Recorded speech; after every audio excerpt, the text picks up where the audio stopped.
yang baru. Salawat dan salam tidak lupa kita saja mengagungkan kehadiran baginda Rasulullah Sallallahu Alaihi Wasallam. Mudah-mudahan nanti di yaumil kiamah kita mendapatkan syafaatnya. Amin ya rabbal alamin. Selanjutnya acara kita pada malam ini adalah saya atas nama ketua masjid yang juga merangkap jadi pelaksana masjid pembangunan, karena kalau tidak ada dorongan dukungan dari masyarakat, pelaksanaan rangka baja ini sangatlah berat, karena siogianya ini harus pakai kontraktor, pakai alat berat. Tetapi karena saya lihat dukungan jamaah, seluruh RT mendukung, baik tenaganya maupun pemikiran dan doanya lebih-lebih warganya dimintakan untuk sumbangan ke masjid, maka ini menjadi sesuatu kekuatan kita, keyakinan kita bangsa, insya Allah dengan dukungan masyarakat banyak dan seluruh jamaah, pembangunan rangka baja kita mulai besok. Apapun yang terjadi, maka saya berharap ada komandonya.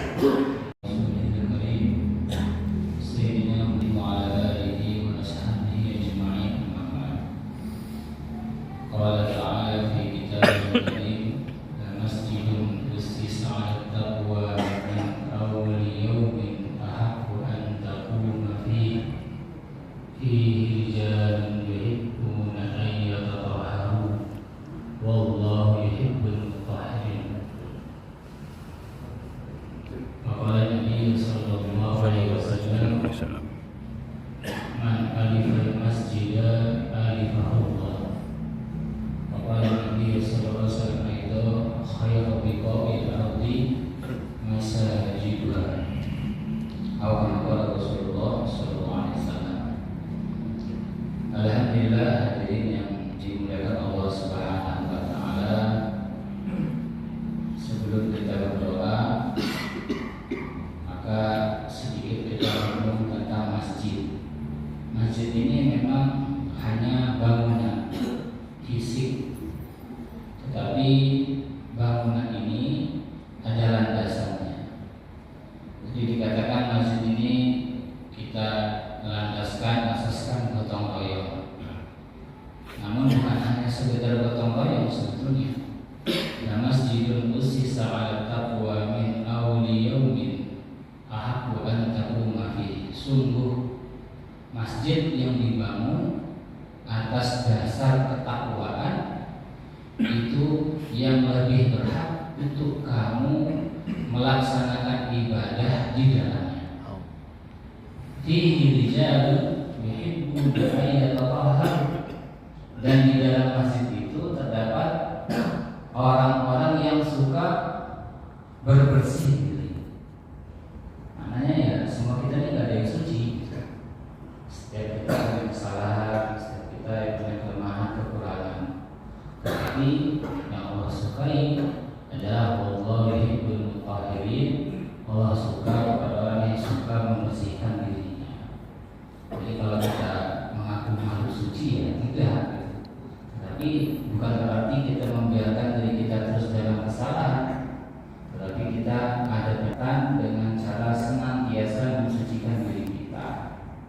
Maka atas dasar ini, maka bagaimana walaupun yang kita bangun ini adalah fisiknya, yang kita kembangkan, yang kita renovasi, yang kita perbaharui adalah fisiknya, maka setiap kita yang membangun, bagaimana asasnya adalah ketakwaan.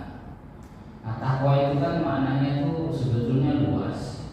Di antara makna takwa itu yang sering kita dengar dalam khutbah itu menjalankan perintah dan meninggalkan larangan. Maka di dalam membangun masjid ini adalah setiap kita yang membangun adalah kita berupaya menjalankan perintah-perintah Allah. Kita bangun masjid, jangan sampai kita sendiri tidak sholat. Allah. Jadi ya karena banyak kejadian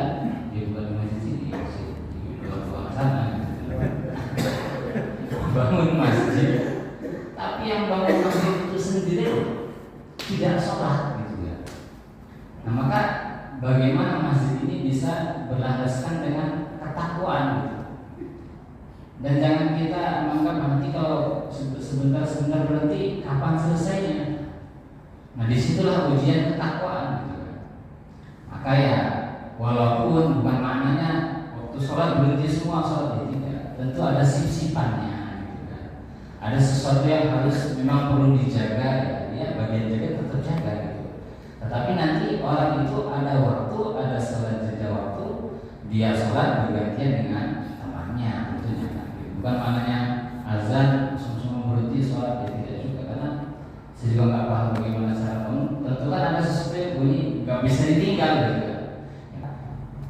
Beberapa orang ya, tetap menjaga apa yang tidak bisa ditinggal tadi. Nah, namun ada kesempatan bagi mereka setelah teman-temannya selesai sholat, mereka yang sholat. Seperti itu diantara maksud contoh daripada diantara asasnya masjid itu adalah ketakwaan. Nah ketika setiap kita ini warga ini, karena yang bangun kan warga, tidak, ya walaupun ada rumah kan tidak banyak, sekarang kita gotong royong. Nah, maka bagaimana kita menjadikan masyarakat ini yang membangun masjid ini, dan nanti ke depannya yang mau sholat di sini, yang membuat acara apapun di sini ya kita, nah, maka hendaklah ya asas daripada membangun masjid adalah ketakwaan. Dan di antara bentuk ketakwaan ya, ketika punya kesalahan dan kekurangan, senantiasa membersihkan diri, memperbaiki diri. Nah itulah yang Allah SWT cintai. Makanya ketika salah satu dari kita terdapat kekurangan, maka kita saling mengingatkan supaya ada perbaikan dalam urusan apapun. Maka hadirin yang berkat Allah SWT, maka masjid ini mungkin ada yang bertanya, masjidnya masih bagus, kenapa nanti bagaimana dengan barang-barang yang lainnya? Ya, maka tentu itu sudah dipikirkan. Seperti tadi sudah disampaikan, seperti pelapon-pelapon ini masih baik, masih layak dipakai, ya tidak dibuang, akan digunakan di tempat yang masih layak dipakai. Seperti mungkin kaca-kaca pintu itu kan tebal dan agak mungkin dibuang, gitu kan. Pasti akan diambil, tetap dipakai dan akan dipakai. Dan seumpama nanti ada dinding-dinding dirobohkan, ya mungkin akan digunakan untuk menimbun, untuk meratakan bagian dalam sehingga rata dengan bagian yang luar. Maknanya ya, jangan khawatir jariah-jariah orang yang dikawal itu hilang dengan sebab adanya pembangunan yang benar. Suatu ketika Nabi Muhammad SAW ketika sudah Fathul Mekah, Nabi mengatakan, sungguh aku ingin membongkar kembali Ka'bah. Saya bangun atas fondasi Nabi Ibrahim. Tetapi karena memang orang-orang Mekah baru masuk Islam, niat itu saya urungkan. Maknanya ketika ada hajat ya, masjid itu bisa dibongkar, bahkan selevel Ka'bah pun ya bisa dibongkar. Maka ketika Nabi telah wafat, berganti khalifah Abdullah bin Zubair menjadi maka beliau meneruskan cita-cita Nabi. Maka di masa pemerintahan Gubernur Abdullah bin Zubair, Ka'bah itu pernah dibongkar, dikembalikan ke posisi bagaimana dulu Nabi Ibrahim membangun Ka'bah, yaitu Hijr Ismail yang sekarang hanya pelengkungan setengah itu. Kalau kita pernah kesana itu dijadikan, dimasukkan ke dalam satu bangunan seperti itu, dan pintunya dibuat dua. Nah kemudian ganti khalifah lagi, dirubah. Akhirnya seperti itu tidak. Ka'bah ini jangan dibongkar-bongkar lagi, sudah permanen sampai hari ini kita lihat seperti itu. Nah, tetapi maksud saya mengambil dari cerita ini adalah terkadang ya walaupun bangunan itu ya secara zahir mungkin masih bisa digunakan, tetapi karena ada maslahat-maslahat yang diperlukan, ya maka ya adanya perluasan, perlengkapan dan sebagainya. Ketika Umar bin Khattab menjadi khalifah, beliau mengatakan kepada sahabat-sahabat di masa itu, mari kita meluaskan masjid. Mari kita meluaskan masjid. Aku ingin meluaskan masjid sehingga luasnya sekian-sekian. Dan itu mengambil rumah-rumah istri Nabi. Jadi kalau dulu itu Masjid Nabawi itu sekelilingnya rumah-rumah istri Nabi. Istri Nabi itu ada beberapa orang. Sekeliling itu adalah rumah-rumah istri Nabi. Ada rumahnya Sayyidatina Hafsah, putri beliau sendiri. Ada rumah Sayyidah Aisyah. Nah itu Sayyidina Umar minta izin kepada Ummahatul Mukminin, ini kami ingin masjid, maka rumah-rumah kalian semua izin untuk dimasukkan ke dalam area masjid. Dan Umar mengatakan, aku sekali-kali tidak akan meluaskan masjid kecuali karena aku dulu ketika bersama Nabi pun pernah meluaskan masjid ini karena ada maslahat dan pertimbangan tadi. Maka tentunya tetapi saya selaku keluarga maupun keluarga juga kepada para pengurus tetap terbuka menerima saran masukan dari masyarakat secara umum. Karena yang boleh jadi ada sesuatu yang ingin disampaikan, sesuatu yang ingin diutarakan, maka ya berbuka diri bisa untuk menerima saran dan masukan. Tentunya saran masukan ini bukan untuk merobohkan, bukan, tetapi yang maksud pasti itu adalah kebaikan-kebaikan ke depannya. Nah, maka kembali kepada masjid ini tadi, kita akan menaikkan masjid atau masjid akan dinaikkan, kap masjid yang baru akan didirikan, kap yang lama dibar, kemudian mungkin bagian sisi dalamnya juga mungkin ada pembongkaran, maka ini membutuhkan waktu yang mungkin cukup lama. Nah, untuk sholat pun sudah dimusyawarahkan, kita sholatnya mundur ke belakang, nanti mihrab segala macam dipindahkan ke belakang, Jumatan mungkin nanti tidak cukup di bawah, bisa di lantai 2, nanti ada teknisnya saya beritahu supaya dianggap sah bagaimana. Kemudian kita harap ya belum sampai begitu di tahun depan di sini sudah bisa digunakan kembali. Nah, kemudian